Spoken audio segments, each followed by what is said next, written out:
Hello guys, good morning. Welcome back to my channel Rayas blog. আমার চ্যানেলের আরও একটি নতুন ভিডিওতে তোমাদের অনেক অনেক ওয়েলকাম।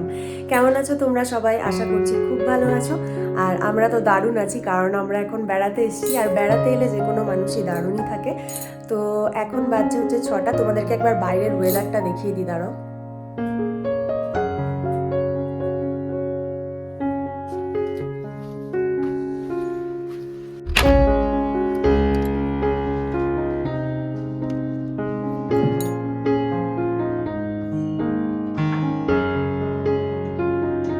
এটা হচ্ছে ভিউ আমাদের হোটেল থেকে।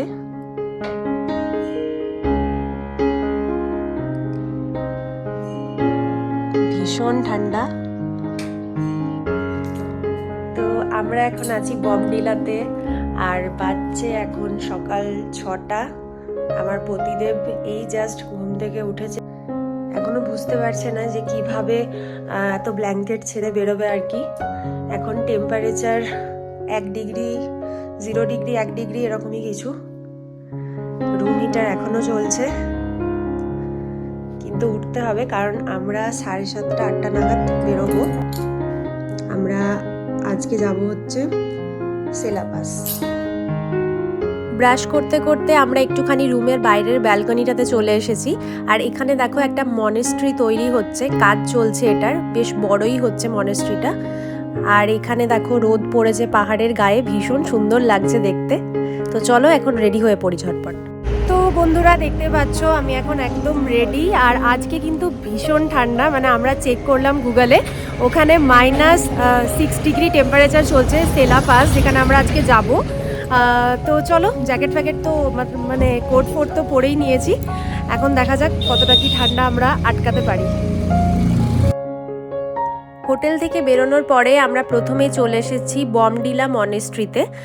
এটা আমাদের কালকে দেখার কথা ছিল, কিন্তু কালকে যেহেতু ফিরতে অনেকটাই দেরি হয়ে গেছিলো, তো সেই জন্য কাল আর দেখা হয়নি। আজকে আমরা সকাল সকাল বেরিয়ে পড়েছি। প্রথমে আমরা মনেস্ট্রিটা ঘুরবো, আর তারপরে যাব হচ্ছে সেলাপাস।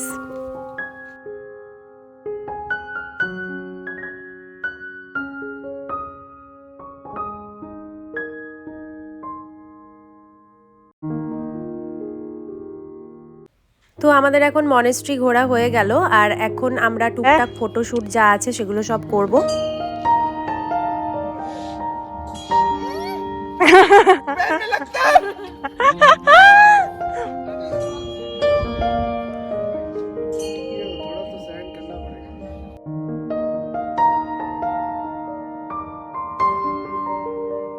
एकदम कैंडिड आए एकदम। ও লাভলি লাভলি। বন্ধুরা, বমডিলা থেকে সেলাপাস যেতে মোটামুটি 3.5-4 ঘন্টা সময় লেগেই যাবে। আর আমরা সকালে ব্রেকফাস্ট হোটেলেই করে এসেছি, ওটা আমাদের কমপ্লিমেন্টারি ছিল। আমার ভিডিও নেওয়া হয়নি, মানে ভুলে গেছিলাম আর কি। তো চলো এখন যাওয়া যাক।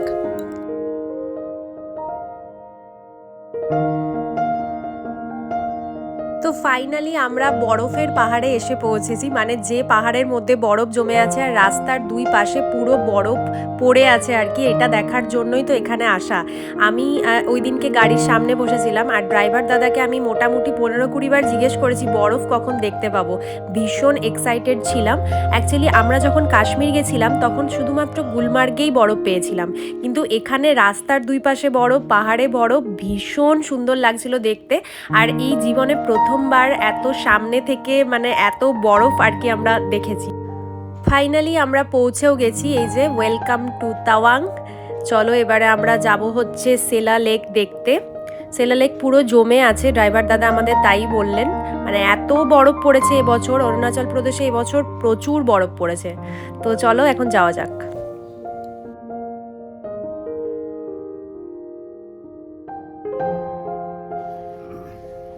একটু পরেই ঠান্ডা লাগবে।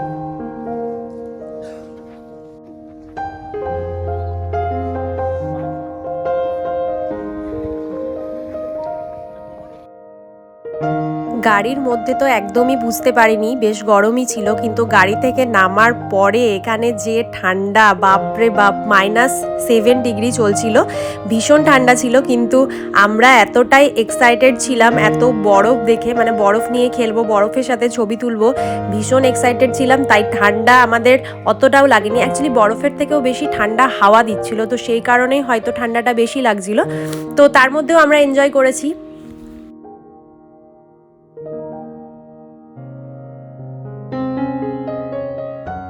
আর এই যে পিছনে দেখতে পাচ্ছ নিচে, এটাই হলো সেলা লেক। এটা পুরো বরফে ঢাকা হয়ে গেছে, জমে গেছে একদম। আমরাও বরফ এক্সপেক্ট করেছিলাম, কিন্তু এত বরফ পাবো এটা কখনো স্বপ্নেও ভাবিনি। তো ভীষণ ভালো লাগছে।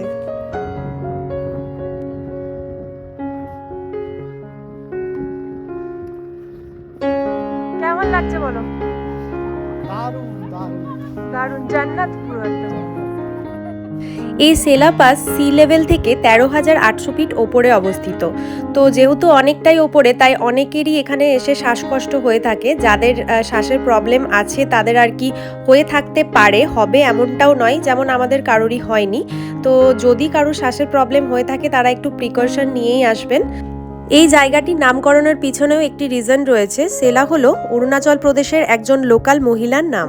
ইন্ডিয়া চায়নার যুদ্ধ হয়েছিল যখন, তখন জসবন্ত সিং রাওয়াত নামের এক সৈনিককে সেলা নামক মেয়েটি অনেক সাহায্য করেছিলেন এবং পরে তিনি প্রাণও হারান। তো তার নাম অনুযায়ী এই জায়গাটির নাম হয়েছিল সেলা পাস। ये सारे कवर हमसे कहाँ ना हो पाएगा, तो सब हो पाएगा, you know everything, I can do anything।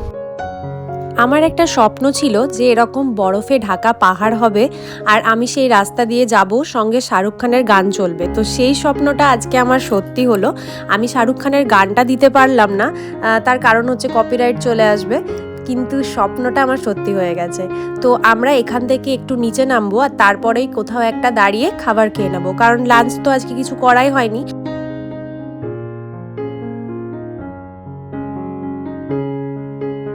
তো এখন আমরা চলে এসেছি একটা রেস্টুরেন্টে, আর এখানেই আমরা এখন কিছু খেয়ে নেব। এই যে সবাই মিলে আমরা এখন বসে আছি। কে এতক্ষণ ধরে ভিডিও বানাচ্ছিল সেটা তো দেখাতে হবে। लेकिन सही में यार, मतलब जो सेला पानी में ठंडा का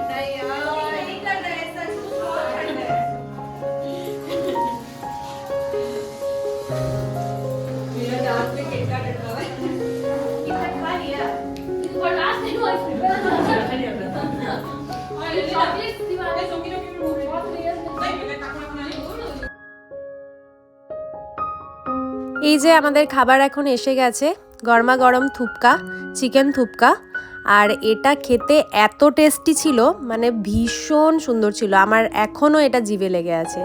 তো আমরা একটা থুপকা নিয়েছিলাম, ওটা দুজন মিলে খেয়েছি, আর নিয়েছিলাম হচ্ছে এগ চাউমিন। अभी स्नोफॉल हो रहा है, सृष्टि दी और बिट्टू मजा ले रहे हैं। দেখি তোমাদের তোমাদের চুলের দেখিয়ে দিই ভালো করে জুম করে আমার ভিউয়ার্সদের। এই যে দেখতে পাচ্ছেন, अब जोर हो रहा है। मेरा पति कहाँ है? তো ফাইনালি ঘোরাঘুরি শেষ করে এখন আমরা পৌঁছে গেছি আমাদের হোটেলে। আর আজকে আমাদের হোটেলের নাম ছিল নর্থ হিল হোমস্টে। এখানে ঢুকেই বাঁ দিকে ছিল হচ্ছে ওয়াশরুম, আর এই যে দেখতে পাচ্ছ এখানে এটা হচ্ছে ওয়ার্ডরোব, এদিকে রয়েছে টিভি। আর এখানে এই জায়গাটা রাত্রেবেলা বলে বোঝা যাচ্ছে না, কাল সকালে তো আমি ডেফিনেটলি দেখাবো। এখানে একটা সিটিং এরিয়াও রয়েছে, আর এদিকে রয়েছে ড্রেসিং টেবিল, আর রয়েছে একটা ডাবল সাইজের বেড। রুমে ঢুকেই আমরা একটু ফ্রেশ হয়ে চলে এসেছি অঙ্কিত ভাইয়াদের রুমে। আর এখন দেখো এখানে চা রয়েছে 5টা, আমাদের 5 জনের জন্য, অঙ্কিত ভাইয়ার জন্য কফি। मेरे कुछ दीदी दिक्कत है। কফি ভালো হয়েছে? অনেক ভালো। I mean, this is the best coffee I'm having. তুমি খাবে তো চা? coffee. যাও তুমি চা খাও। একটুখানি বসে আড্ডা দেওয়ার পরে আমরা এখন ডিনারে চলে এসেছি। আর ডিনারে আজকে ছিল হচ্ছে রুটি, মিক্সড ভেজ আর পনির বাটার মশালা। তো এই ভিডিওটা আমি এখানেই শেষ করব। যদি ভিডিওটা ভালো লেগে থাকে লাইক করে দিও আর আমার চ্যানেলটা সাবস্ক্রাইব করে দিও।